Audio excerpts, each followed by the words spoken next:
Hello, Origsburg patrons. Today we're going to be reading The Most Magnificent Thing by Ashley Spires. This is a regular girl and her best friend in the whole wide world. They do all kinds of things together. They race, they eat, they explore, they relax.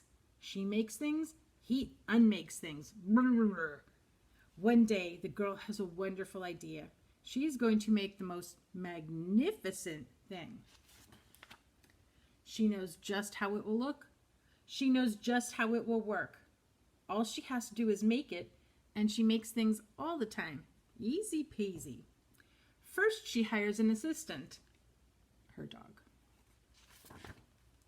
Next, they gather their supplies. They set up somewhere out of the way and get to work. The middle of the sidewalk. The girl tinkers and hammers and measures, while her assistant pounces and growls and chews.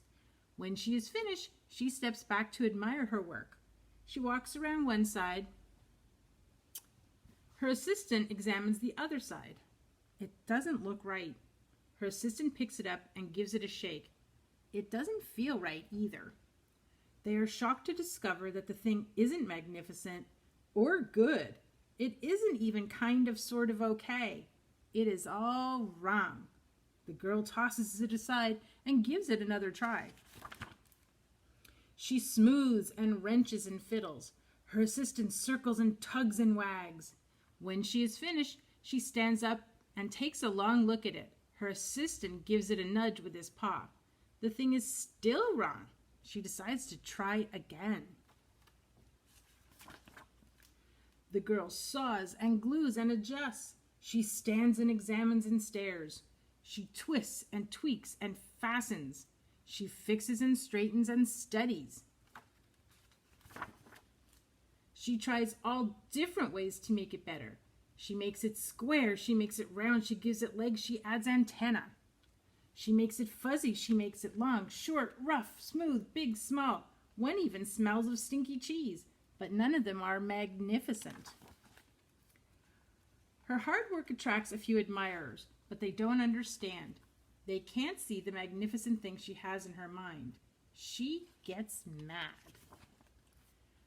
The angrier she gets, the faster she works. She smashes pieces into shape. She jams parts together. She pummels the little bits in. Her hands feel too big to work, and her brain is too full of all the not right things. If only the thing would just work. Crunch!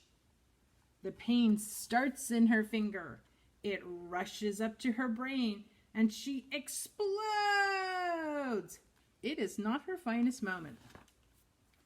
I'm no good at this. I quit.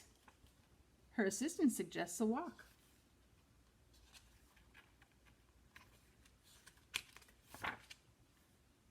It's not much help at first. But they keep walking and walking and walking. But before long, she starts to feel different. Bit by bit, the mad gets pushed out of her head. As they stroll along, she comes across the first wrong thing she made. The bad feelings are about to start all over again. Then she notices something surprising. There are some parts of the wrong things that are really quite right. The bolts on the top of one, the shape of another, the wheel to seat ratio of the next. There are all sorts of parts she likes. By the time she reaches the end of the trail, she finally knows how to make the thing magnificent. She gets to work. She works carefully and slowly, tinkering, hammering, twisting, fiddling, gluing, painting. Her assistant makes sure there are no distractions, keeps everyone away. The afternoon fades into evening. Finally, she finishes. She alerts her assistant. The pair take a good long look. It leans a little to the left, and it's a bit heavier than expected. The color could use a bit of work, too, but it's just what she wanted. They climb aboard and take it for a spin. They are not disappointed. It really is the most magnificent thing. So All you creative people, try to think of an invention to make or a craft to make and occupy your time with that today. Have a good one.